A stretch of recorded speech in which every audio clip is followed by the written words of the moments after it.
बिस्मिल्लाहिर्रहमानिर्रहीम। Welcome back. आज का जो हमारा टॉपिक है वो है एंडोप्लाज्मिक रेटिकुलम। और आज हम एंडोप्लाज्मिक रेटिकुलम के बारे में पढ़ेंगे। एंडोप्लाज्मिक रेटिकुलम है क्या, इसकी हिस्ट्री क्या है, इसके टाइप्स कितने हैं और इसकी फंक्शन क्या है। तो चलो स्टार्ट करते हैं एंडोप्लाज्मिक रेटिकुलम के बारे में। सबसे पहले हम इसकी हिस्ट्री की बात करते हैं। यानी अब अगर शॉर्ट क्वेश्चन में आ गया कि right a short note on endoplasmic reticulum, तो आप सबसे पहले इसकी हिस्ट्री के बारे में बताओगे कि इसे डिस्कवर किसने किया था। यानी एंडोप्लाज्मिक रेटिकुलम को हॉटन ने डिस्कवर किया था 1945 में। अब एंडोप्लाज्मिक रेटिकुलम की जो दूसरी हेडिंग आती है वो डिफिनीशन की आती है। यानी इसको हम डिफाइन किस तरह करेंगे। अब एंडोप्लाज्मिक रेटिकुलम जो है ये एक नेटवर्क ऑफ मेम्ब्रेन्स है या ये नेटवर्क ऑफ चैनल्स है थ्रू आउट द सेल। ये एक नेटवर्क यानी नेटवर्क छाया हुआ है कहाँ से कहाँ तक, थ्रू आउट द सेल। यानी अगर हम कहें कि फॉर एग्जाम्पल ये हमारे पास सेल है और ये सेल का न्यूक्लियस है। अब ये जो एंडोप्लाज्मिक रेटिकुलम है ये नेटवर्क ऑफ मेम्ब्रेन्स है। इस तरह मेम्ब्रेन्स है, कुछ ट्यूबुलर लाइक या स्फीरिकल मेम्ब्रेन है जो न्यूक्लियर मेम्ब्रेन से लेकर सेल मेम्ब्रेन तक पड़ी हुई है। अब ये फॉर एग्जांपल ये सारे मेम्ब्रेन्स है ना, ये सारे मेम्ब्रेन आपस में मिलकर एक नेटवर्क बना लेते हैं और इस नेटवर्क को जो न्यूक्लियस से लेकर यानी न्यूक्लियर मेम्ब्रेन से लेकर सेल मेम्ब्रेन तक पड़ी है, इस नेटवर्क को हम क्या कहेंगे, इसको हम कहेंगे एंडोप्लाज्मिक रेटिकुलम। अब तीसरा हेडिंग आ जाता है इसकी लोकेशन की कि ये कहाँ पाया जाता है। यानी ऑब्वियसली ये कहाँ पाया जाता है, ये साइटोप्लाज्म में पाया जाता है और कहाँ से कहाँ तक है, न्यूक्लियस से लेकर सेल मेम्ब्रेन तक। यानी ये नेटवर्क ऑफ मेम्ब्रेन्स और नेटवर्क ऑफ चैनल्स है जो पड़ा है कहाँ से कहाँ तक, न्यूक्लियस से लेकर सेल मेम्ब्रेन तक साइटोप्लाज्म में पड़ा है। तो सबसे पहले हिस्ट्री की हमने बात की। हिस्ट्री पॉटर ने 1945 में डिस्कवर किया था। फिर डिफिनीशन, यानी ये नेटवर्क ऑफ मेम्ब्रेन्स और चैनल्स है थ्रू आउट द सेल। फिर हमने ये बात की कि it may continuous with plasma membrane and nuclear membrane. यानी ये अगर इसको हम हेडिंग दें लोकेशन की कि ये कहाँ से कहाँ तक है, ये कंटिन्यूअस है यानी अटैच है किसके साथ, plasma membrane I mean plasmalemma या cell membrane and nuclear membrane. अब इस होल सिस्टम ऑफ चैनल्स और ये this whole system of membranes को हम क्या कहेंगे, हम कहेंगे एंडोप्लाज्मिक रेटिकुलम। अब इस एक, एक, इस इसके स्ट्रक्चर में एक वर्ड आता है यानी सिस्टर्नी। अगर हम पूरा एंडोप्लाज्मिक रेटिकुलम को स्टडी करेंगे तो उसमें हम अगर हम एक सिस्टर्नी भी ले लें तो भी हमारा काम हो जाएगा। यानी अब ये सिस्टर्नी है क्या, ये हमने हमने तो ये भी बता दिया कि ये नेटवर्क ऑफ चैनल्स या नेटवर्क ऑफ मेम्ब्रेन्स है जो पड़ा है न्यूक्लियस से लेकर सेल मेम्ब्रेन तक। अब ये पर 1 2 3 4 5 ये 6 मेम्ब्रेन्स है, यानी ये 6 चैनल्स है। इन्होंने एक ये नेटवर्क बनाया है। इस होल नेटवर्क को हमने एंडोप्लाज्मिक रेटिकुलम कहा। अब इस ये 6 मेम्ब्रेन्स ने या ये 6 चैनल्स ने जो नेटवर्क बनाया है उसे आप एक यूनिट ले लें, यानी आप एक चैनल ले लें। इस चैनल को हम क्या कहेंगे, सिस्टर्नी कहेंगे। यानी सिस्टर्नी है क्या, इसका फंक्शन क्या है। सिस्टर्नी हमारे पास ये channels are separated from cytoplasmic materials by spherical और ट्यूबुलर मेम्ब्रेन्स कॉल्ड सिस्टर्नी। यानी ये जो पूरा चैनल्स था, ये जो पूरा नेटवर्क ऑफ चैनल्स था, ये सेपरेट करता है। ये तो साइटोप्लाज्म है ना, तो यहाँ पे हमारे पास साइटोप्लाज्मिक मटेरियल होंगे, यानी साइटोप्लाज्म के अपने एंजाइम्स होंगे, अपने आयंस होंगे और दूसरे जो मेटाबॉलिक इसके जो न्यूट्रिएंट्स हैं जो मेटाबॉलिज्म के लिए इस्तेमाल करेंगे, तो वो सारे साइटोप्लाज्म के होंगे ना। तो ये जो चैनल्स है, ये एक सिस्टर्नी जो है, ये एंडोप्लाज्मिक रेटिकुलम्स की जो न्यूट्रिएंट्स है उसकी जो एंजाइम्स वगैरह है वो सेपरेट करते हैं साइटोप्लाज्मिक मटेरियल से। यानी इस सिस्टम की फंक्शन क्या है, ये जो पूरा चैनल्स है ये अब ये साइटोप्लाज्म से खुद को सेपरेट करता है। यानी साइटोप्लाज्मिक मटेरियल से खुद की जो इसके अपने मटेरियल है उसे वो सेपरेट करती है। यानी ये आप देखते हो ना, ये पूरा साइटोप्लाज्म है तो इसमें एक मेम्ब्रेन है, ये भी एक मेम्ब्रेन है। इसके अंदर जो मटेरियल है वो मैंने डार्क में दिखाया। अब ये जो डार्क में मैंने दिखाया तो ये इस एंडोप्लाज्मिक रेटिकुलम की अपनी मटेरियल है जो इन्होंने एक मेम्ब्रेन के जरिए सेपरेट की है साइटोप्लाज्मिक मटेरियल से। तो ये इसका फंक्शन हुआ किस चीज़ का, सिस्टर्नी का। और सिस्टर्नी है क्या, ये खुद एक चैनल है। यानी ये एक नेटवर्क था, ये नेटवर्क किस स्मॉल स्मॉल यूनिट से बना है, उस हर एक यूनिट को हम कहेंगे सिस्टर्नी। सिस्टर्नी है, ये प्लूरल है और इसका जो सिंगुलर है वो है सिस्टर्ना। एक को हम सिस्टर्ना कहेंगे और और प्लूरल को हम, यानी बहुत सारे सिस्टर्न आपस में मिलकर सिस्टर्नी बनाते हैं। अब एंडोप्लाज्मिक रेटिकुलम के टाइप्स कहते हैं। एंडोप्लाज्मिक रेटिकुलम के 2 टाइप्स हैं, यानी एक है रफ एंडोप्लाज्मिक रेटिकुलम और दूसरा है स्मूथ एंडोप्लाज्मिक रेटिकुलम।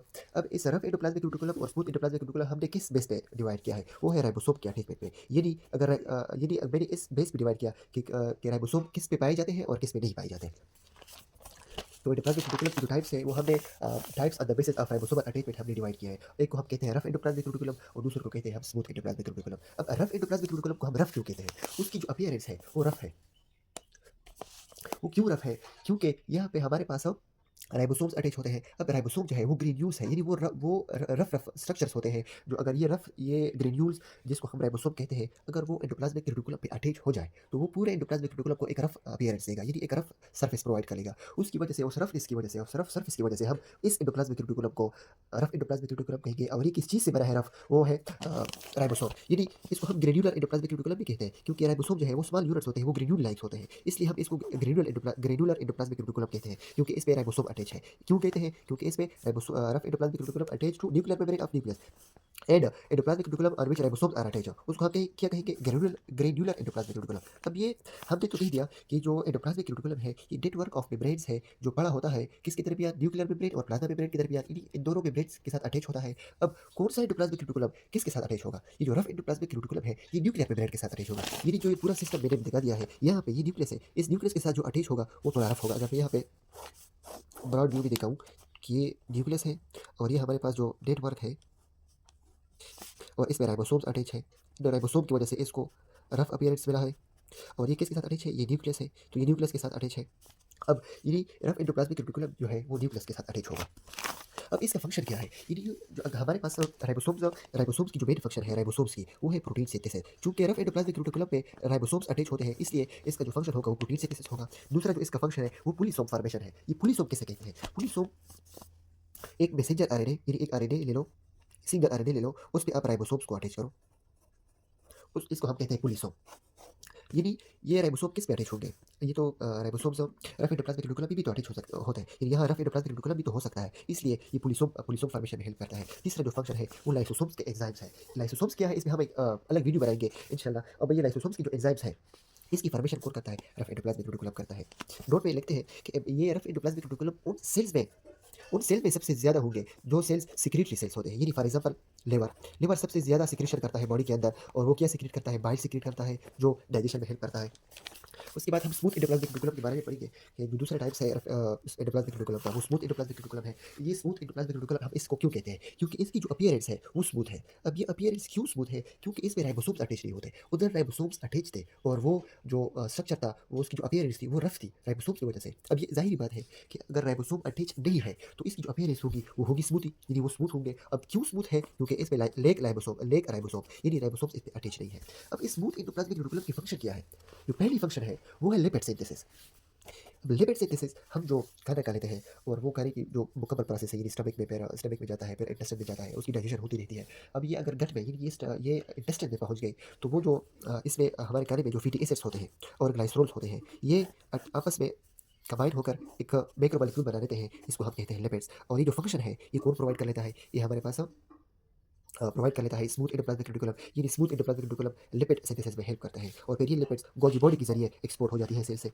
दूसरा जो फंक्शन है वो है डिटॉक्सिफिकेशन। यानी अगर कोई हार्मफुल मटेरियल आप ले लो जो सेल को डैमेज काज कर सकता है, यानी उससे प्रिवेंट करने के लिए स्मूथ एंडोप्लाज्मिक रेटिकुलम उस हार्मफुल मटेरियल की डिटॉक्सिफिकेशन कर लेता है, उसको तोड़ लेता है ताकि वो सेल को वो डैमेज काज ना कर सके। जो तीसरा फंक्शन है वो ट्रांसमिशन ऑफ नर्व इम्पल्स है। यानी अगर फॉर एग्जांपल जो नर्व इम्पल्स है वो जो स्टिमुलस है, यानी जो चीज़ भी है वो आपने फील की और वो ब्रेन तक या स्पाइनल कार्ड तक पहुंच जाए और फिर वो आपको मैसेज दे देता है कि आप ये करो। फॉर एग्जांपल ये पेन है, इसको मैंने फिंगर पे टच किया और इसने मुझे हर्ट किया, यानी इस अब ये जो मैसेज है ये मेरे ब्रेन तक पहुंच जाता है और फिर ब्रेन इसको इस फिंगर के इस मसल को क्या कर लेता है? ऑर्डर कर लेता है कि आप इस पेन से दूर हो जाओ। यानी अगर कोई इस तरह कोई नुकीली सब्सटेंस है वो आप पे अटैच हो जाए, यानी जो चीज़ भी आपको डैमेज या काज कर सकता है, तो वो जो पूरा प्रोसेस है वो नर्व इम्पल्स, यानी जो इन्फॉर्मेशन है वो किस फॉर्म में जाते हैं? वो in the form of nerve impulse, यानी वो न्यूरॉन्स लेकर जाते हैं। इसके लिए अपना सिस्टम है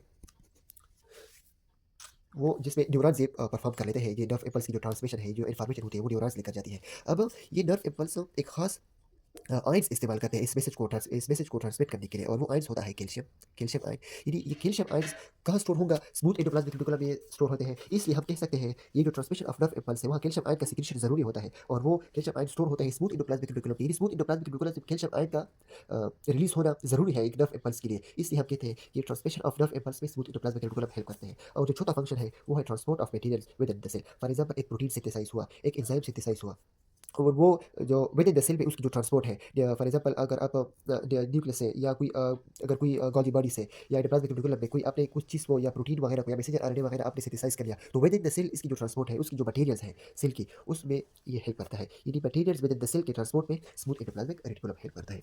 थैंक यू वेरी मच।